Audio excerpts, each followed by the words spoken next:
Hey everyone, and welcome to the Property Podcast. I'm Rob B, with of course Rob D. And this week on episode 256, we're looking at a tactic, a technique, an insight that you can use to get ahead of everybody else in the property market.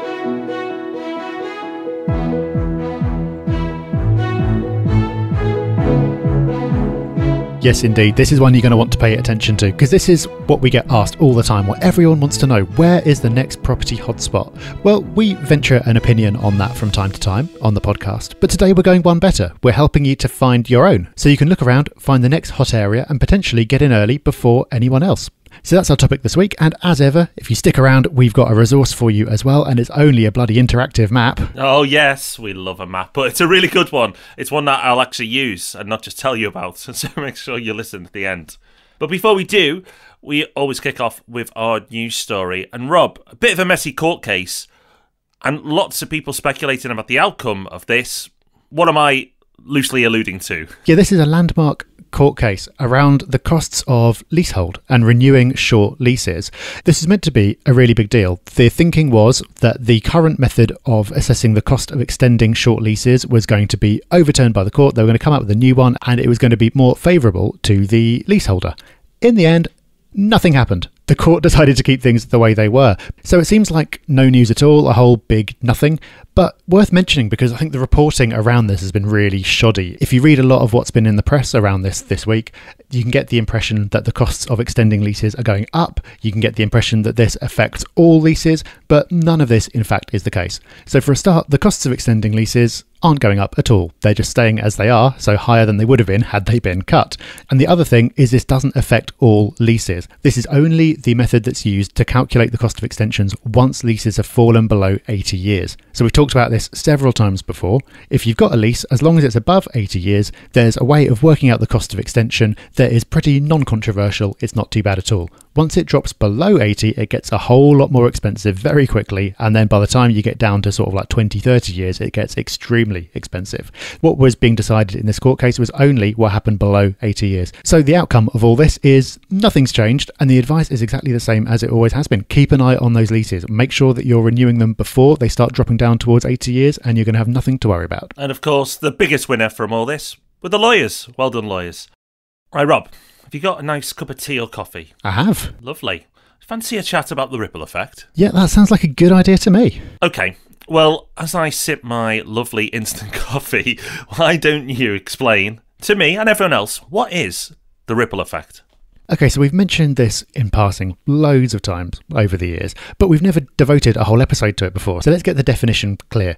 The ripple effect is a very simple and obvious phenomenon when you think about it. What it's describing is a situation where property in one area becomes more expensive, and therefore people who previously would have lived in that area have to start looking a little bit further afield. So people get priced out of an area that gets more expensive. They'd be looking for, say, a 3-bedroom house in that area. They can't afford it anymore. So they start moving a little bit further out, a little bit further than they would have liked to, but still as close to that first area as they can get. That, of course, pushes up prices in that slightly further out area. And people who previously would have been looking for a 3-bedroom house there can't afford it, and they move a little bit further out still. And this keeps going on and on and on down the chain. So that initial event, whatever it is that causes prices to increase in the centre, ripples out like throwing a stone into a pond until it has an effect on areas that could be miles away from where it all started. It's pretty simple. You can see why it happens, but it's really powerful. So Rob, let's make this real for people.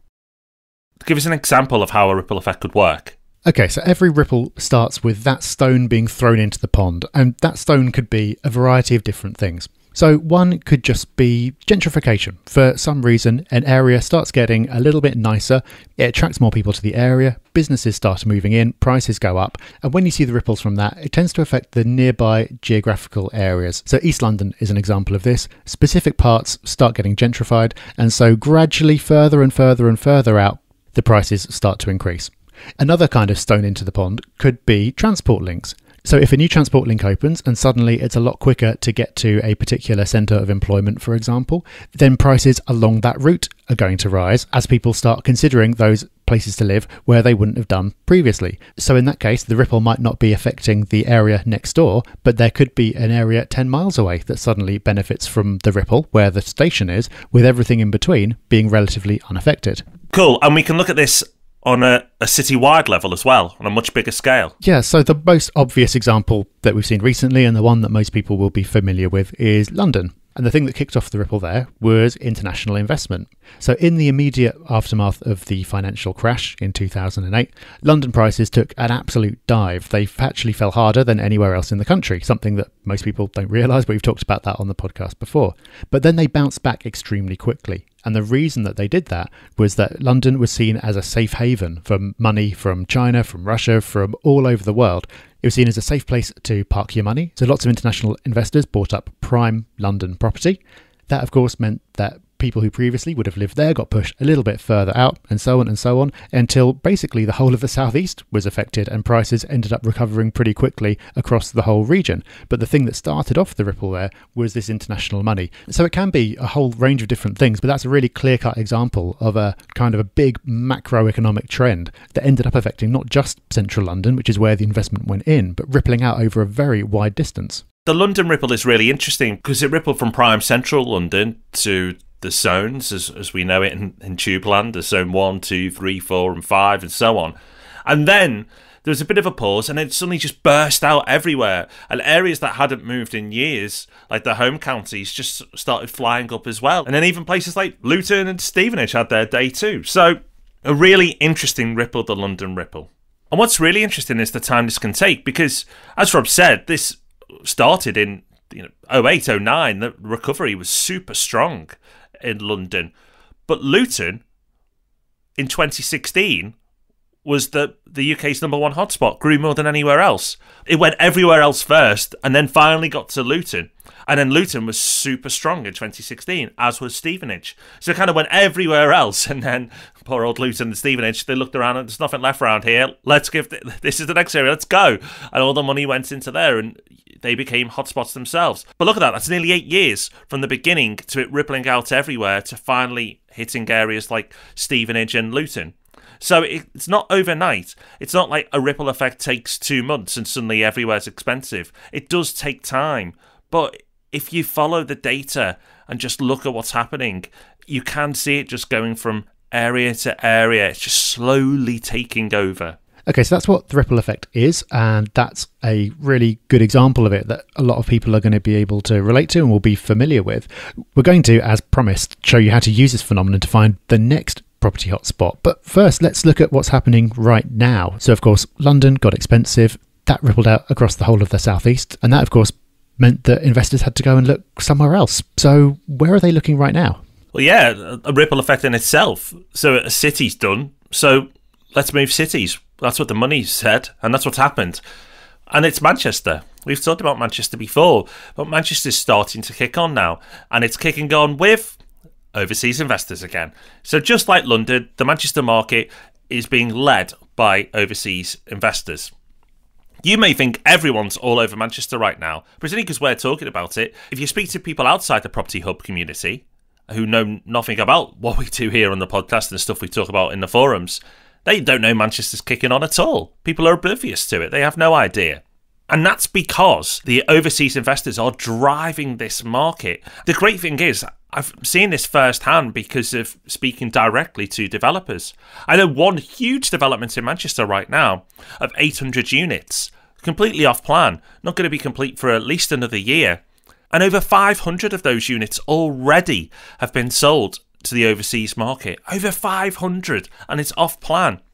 So chances are all 800 will go to the overseas market before it's even built. So this huge development in Manchester, and probably less than 1% will be UK buyers in the end. Crazy. But that's what's happening. Now, what will happen next? Well, the UK buyers will come into central Manchester, just like they did in London. They'll jump in because UK, the domestic market, we like to buy into things for investment once we've seen it move. It gives us comfort. Right, it's gone up by a bit. Let's go in. And there's nothing wrong with that. It's still early days for Manchester. You haven't missed the boat. Yes, maybe you wanted to get in 2 years ago when we first started talking about it, but that's fine. You've still got plenty of legs. But the whole point of this podcast is to say, yes, if you're nervous, go into central Manchester. But look at the ripple effect, because you know what's going to play out? The same thing as London. The regions of Greater Manchester are next in line to benefit. Now, it it's going to take time. It's not next week. You don't need to panic. But if you want to get into Manchester, where it was 2 years ago, you can look for the Zone 1 of Manchester or the Zone 2. That's what you need to be looking for. Now, that doesn't exist, but the equivalent of a Zone 1 or a Zone 2. They aren't marked out like they are in London. But you get the idea. That's where you want to be looking to next if you want the capital growth that's hit the city. Where's it going to move out next? Well, it's obvious. It's just going to ripple out through all the key areas. Look at the tram lines. Look at the train lines. Follow those out. The areas quick into Manchester, they're going to go. So Stockport, that's an area we've talked about a lot in the past. Loads of money going in there, but also 10 minutes away from the city centre. Prime for that ripple effect. And there's loads more. There's loads. Greater Manchester's huge. But that's just one real-life example for you. So we gave you Manchester a couple of years ago as a place to look out for, and that was really the ripple bouncing to the next city. Now it's going to bounce through the further region, but you've got time. You haven't missed that boat. So start doing your research if that's an area that takes your fancy.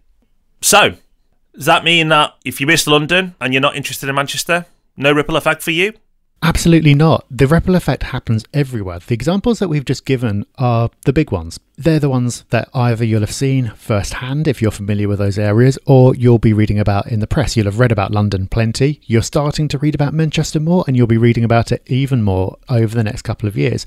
But think back to the start when we talked about what the ripple effect is. It's such a basic phenomenon. Things get more expensive in one area, and that pushes people a little bit further out. Because it's so basic, it's universal. You don't need any really special conditions for this to happen. It's happening everywhere all the time. So those are the big ones, but the ripple effect will be happening in your area or the area that you're interested in investing in as well. It won't be happening on the same scale necessarily, but it will be happening. Either just because one area is getting a little bit more popular and pushing people a little bit further out and it's a gradual ripple, or there'll be a new transport link, or there'll be a new infrastructure project. It doesn't have to be huge, but there'll be something to kick off that ripple. So now you're aware of it, you'll start noticing it. Think about your area, think about the popular areas, think about the areas that are just starting to get popular now for whatever reason, and you might notice a ripple from there already, or maybe you're really early on it and you'll identify where that ripple might be in the future. But the examples we've given are just examples. You will notice this everywhere now. Now, this is all great in theory because that's what it is. So it's easy to see, and maybe you completely buy into this, but you have to be brave. You know, Manchester a few years ago, people buying in before it moved up in price, that took bravery. That took people to go in with confidence, to go into a market that hadn't yet moved, but they felt was going to move next because it rippling out from London, the wealth moving elsewhere. Now, moving into Greater Manchester, you're going to have to be brave again because these areas aren't powering on yet. But the ripple effect tells us that it will. Now, that's a theory. And you could go, well, what if it doesn't play out? And you know what? It might not. But the basic principle of the ripple effect plays out time and time again. It's not a new phenomenon. It's not something that's just happened in the last decade. It's gone on since the creation of wealth and assets. This basic economic principle has played out for millennium. So I don't think it's going to change anytime soon. Okay, so we said that you can see this ripple happening everywhere if you're looking for it to a greater or lesser extent. So people can go and look for this happening in their own areas. But if anyone is feeling a bit brave and doesn't necessarily have an area in mind yet, do you fancy being a bit bold and speculating about where we could next be seeing a fairly sizable ripple? Well, of course, we talked about Greater Manchester, so we've been fairly bold, but let's be bolder. Let's move to another city. And the city that I think will get the next ripple effect, the next bounce, is Liverpool. And that's, again, for really just obvious reasons. Manchester's starting to kick on. Overseas investors will carry on piling in for a few years yet, but they will start, and some have already started, to look for their next alternative. And the thing about overseas investors is they like what they know. They want to go for cities they've heard of. Manchester, easy to see why. They've got an international airport, direct flights to the Far East, China, Beijing, Hong Kong, etc. They've got a reasonably sized football club that some people seem to know about outside of the UK. They've got the music scene. But there's another city that ticks a lot of those boxes as well. Certainly the football one. Well, that probably outdoes it with the football one, which is Liverpool. Liverpool is a world-renowned city as well. Obviously, the music scene, the Beatles, goes without saying. Liverpool Football Club, another football club known on an international level, which also helps put it on the map. All these things are getting the attention of the overseas investors. And because I speak to so many developers, I know that Liverpool right now is about to see a lot of development go on. It hasn't really started yet. It's just started to scratch the surface. Like, not even in the same league, not even the same sport as Manchester or London right now in terms of development levels. But it's going to happen. The plans are in place. It's all going to start going up. And you know who's going to go in first? Not the UK buyers. It's going to be the overseas buyers again. And they're going to go in hard. And they're going to go in for the next few years. And in a few years' time, Liverpool will be talked about like Manchester. And we'll all be going, oh, we should have gotten to Liverpool a couple of years ago. That's the prediction. That's where it's going next. It's not based on some hippie vibe. I've got that, I just feel Liverpool's got its chance. No, it's just based on what we know is happening and the basic ripple effect. All right, so there you go. We've explained what the ripple effect is. We've given you some examples. We've showed you how to find your own, and we've ventured our own predictions about where we're going to start seeing some ripples next. So now it's over to you. Now you know what the concept is. Go and have a think about where this might be happening near you. Maybe you're already starting to see it, or maybe there's a project that's just coming to completion, or something happening, something that you think might be triggering this ripple. So give it some thought. And if you do, that'll make sure you don't miss out on the next round of capital growth. I bet you've had a few experiences already of thinking, God, I wish I'd invested in that area a few years ago. I know I certainly have. So make sure it doesn't happen again by using the ripple effect. Give it some thought, look for the evidence, then be bold enough to get in early. And if you fancy being generous and sharing where we might see some ripples next, do so on the Property Hub forum. Go to thepropertyhub.net/forum, start a topic there, share your research, and other people can come in and validate your research and maybe give you a little bit of confidence that you're on the right track. So review of the week time now, and we have a lovely 5-star review in. Thank you so much to Kieran.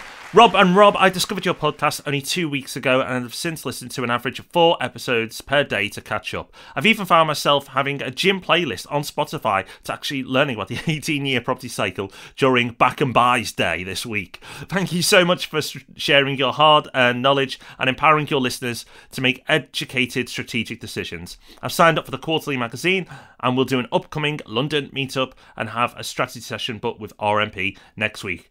Keep up the fantastic work. Best wishes. We're doing gym motivation as well now, Rob. Can't motivate myself that frequently, but I'm glad we're motivating others. And if you do meet Kieran at another meetup, make sure you point out his Back and Buys because obviously they're podcast enhanced. Okay, so we've nearly reached the end of the show, but we cannot leave you without a resource of the week. And Rob, I believe a listener sent in something that you've been enjoying this week. A huge thanks to one of our listeners, Michael, who sent in this link. It's on a website called totallymoney.com. We'll, of course, link to it in the show notes, the specific link. But this is awesome. It's a yield map. Now, we've had resources like this in the past, but unfortunately, they've not been maintained and the data is no longer relevant. But this, I can assure you, it's all up to date and it's really interesting. You can see the yield hotspots for different areas across the UK, broken down into individual areas, countries. It's super, super interesting. What's really interesting, Rob, is the top 25 postcodes. Of course, as you can imagine, they're all north of the Watford DAP. But we talked about Liverpool earlier in this episode. Liverpool is making up the largest percentage of hotspots in that top 25. And an old lesson that you may have heard us talk about on the podcast, but one definitely to have at the forefront of your mind. If you can find a city, a town with great fundamentals, but also great yield, then you've got a potential for a capital growth hotspot. So another indicator to say Liverpool could be on the up in the next few years. Yeah, and if I can just be smug for a moment, I'm invested in 2 of the top 10 postcodes at the moment. And Rob, from what I know of your portfolio, I know that you're in at least one of those as well. So we seem to be doing all right. Yes, feeling very smug. We're back with Ask Rob and Rob on Tuesday. And remember, the main podcast will, of course, be back on Thursday. So until then, take care. Bye-bye. Bye-bye. Thanks for listening to the Property Podcast. For show notes, all our past episodes, and to leave a review, go to thepropertyhub.net/podcast.